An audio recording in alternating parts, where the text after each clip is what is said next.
Assalamualaikum warahmatullahi wabarakatuh. Di sini saya Uswatun Hasanah dengan NIM 20.243 dan teman Saya Anis Nisa Ulmuna dengan NIM 20.236. di sini kami akan mempresentasikan terkait pengolahan pengolahan umbi porang menjadi tepung. Baik, langsung saja. Yang pertama itu adalah pengertian dari tepung. Nah, apa sih tepung itu, teman-teman? Jadi, tepung itu terbuat dari umbi-umbian seperti kentang maupun singkong dan ini telah dipasarkan di seluruh Indonesia. Tetapi itu hasilnya itu masih mengandung banyak kadar glukosa dan juga lemak yang tinggi. Sehingga ini tuh tepung yang terbuat dari kentang atau singkong itu tuh tidak dapat dikonsumsi oleh penderita kardiovaskular atau CVD. Kemudian menjadi alternatif lain itu adalah tepung yang terbuat dari porang. Nah, tepung yang terbuat dari porang ini mengandung kadar glukomanan yang cukup tinggi yaitu sekitar 64,98%. Nah, glukomanan ini nantinya itu menjadi serat pangan yang larut dalam air yang bersifat hidrokoloid kuat dan juga dia itu yang menjadi hal penting adalah dia rendah kalori. Nah, glukomanan ini memiliki sifat fisik yang istimewa, yaitu dia mampu mengembang di dalam air hingga 136 sampai 200%. Baik, selanjutnya untuk umbi porang, teman-teman dapat lihat foto di sebelah kiri. Jadi ini adalah penampakan dari umbi porang. Nah, porang ini itu adalah tumbuhan semak herbal yang berumbi dan dia itu tumbuhnya di dalam tanah, biasanya dapat kita temukan di hutan. Nah, umbi porang ini atau dengan nama lain Amorphophallus vainifolius dens Nicholson itu merupakan salah satu spesies family Araceae yang dimanfaatkan untuk memenuhi kebutuhan hidup masyarakat Indonesia. Di antaranya itu dia sebagai bahan makanan, dia juga dapat menjadi obat-obatan dan menjadi tanaman hias.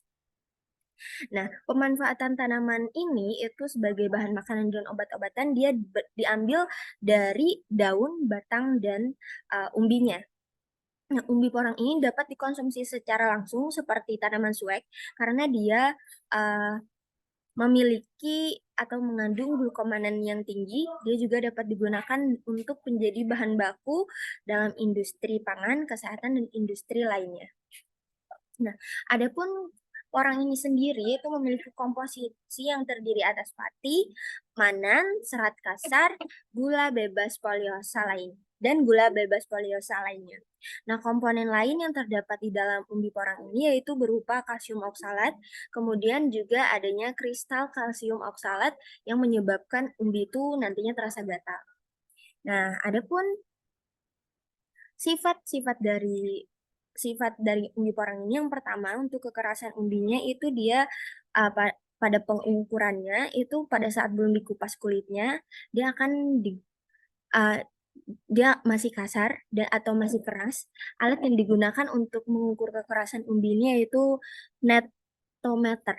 Nah, untuk komposisi kimianya itu dia dilakukan terhadap air, kadar abu, kadar proteinnya, kemudian ada juga kadar lemaknya, lalu ada kadar patinya, kemudian ada kadar amilosanya, kadar gulanya, dan juga kadar manannya. Lalu untuk analisa mikroskopis itu dilakukan terhadap penampang melintang dan membujur dari umbi porang ini. Selanjutnya untuk pengertian glukomanan dan slide-slide lainnya akan dijelaskan oleh teman saya Anis Nisa Ulmuna. Baik, yang selanjutnya itu kandungan dari umbi porang sendiri. Yang paling besar itu glukomanan. Glukomanan sendiri adalah polisakarida yang tersusun oleh satuan-satuan diglukosa dan juga demanosa. Hasil analisa dengan cara hidrolisa acetolisis pada manan dihasilkan suatu trisakarida yang tersusun oleh 2 demanosa. Glukomanan sendiri mempunyai sifat-sifat yaitu selulosa dengan galaktomanan, yaitu yang dapat mengkristalkan dan juga dapat membentuk struktur serat-serat halus. Keadaan ini mengakibatkan glukomanan mempunyai manfaat yang lebih luas dan juga menarik dari selulosa dan juga galaktomanan. Kemudian untuk sifat-sifat galaktomanan sendiri, yang pertama itu dapat larut dalam air.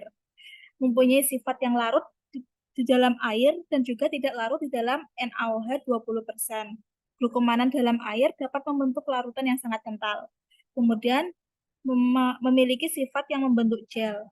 Karena sifat glukomanan sendiri dapat larut dalam air dan juga membentuk larutan yang sangat kental, maka dengan penambahan air kapur, glukomanan dapat membentuk gel.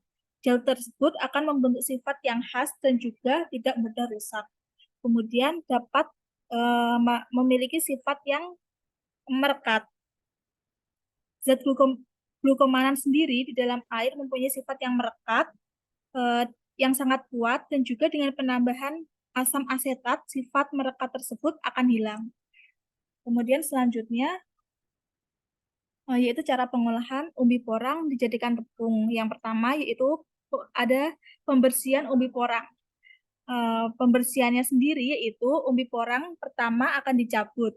Kemudian porang yang diperoleh akan dibersihkan dari kotoran, kemudian akan disimpan di dalam ruangan yang mempunyai ventilasi yang baik. Kemudian pada bulan pertama, jika umbi porang disimpan pada suhu ruang, yaitu sekitar 27 derajat Celcius, akan kehilangan berat sekitar 25%. Apabila disimpan pada suhu 10 derajat Celcius, maka akan tahan selama berbulan-bulan. Sedangkan apabila disimpan pada suhu minus 5 derajat Celcius, maka akan mengalami germinasi. Kemudian yang kedua ada persiapan bahan, yaitu bahan yang akan diolah, yaitu tentunya umbi porang, akan diiris-iris terlebih dahulu dari umbi yang segar dengan ukuran 2-3 mm. Kemudian umbi tersebut akan dibersihkan dari tanah dan juga kotoran-kotoran yang melekat. Dan juga mata tunas yang terdapat pada umbi dihilangkan. Kemudian umbi yang mempunyai ketebalan sekitar 2-3 mm akan ditata di atas nampan ataupun seng dan akan dijemur. Pengeringannya sendiri akan berlangsung sekitar dari pukul 8 sampai dengan pukul 15.30 atau selama 2 hari. Pada malam hari, umbi disimpan di dalam kantung plastik dan diikat dengan tujuan menunggu waktu pengeringan keesokan harinya. Kemudian yang terakhir yaitu penggilingan dan juga penyimpanan. Umbi yang sudah kering akan disebut dengan gaplek. Kemudian gaplek tersebut akan disimpan di dalam kantong plastik sebelum digiling. Gaplek yang diperoleh akan digiling menjadi tepung dan disimpan di dalam wadah yang tertutup. Baik, sekian presentasi kami pada hari ini. Apabila terdapat kekurangan dan kesalahan, kami memohon maaf.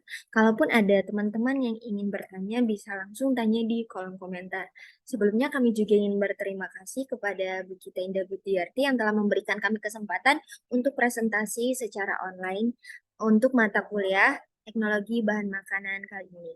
Sekian dari kami. Wassalamualaikum warahmatullahi wabarakatuh. Terima kasih.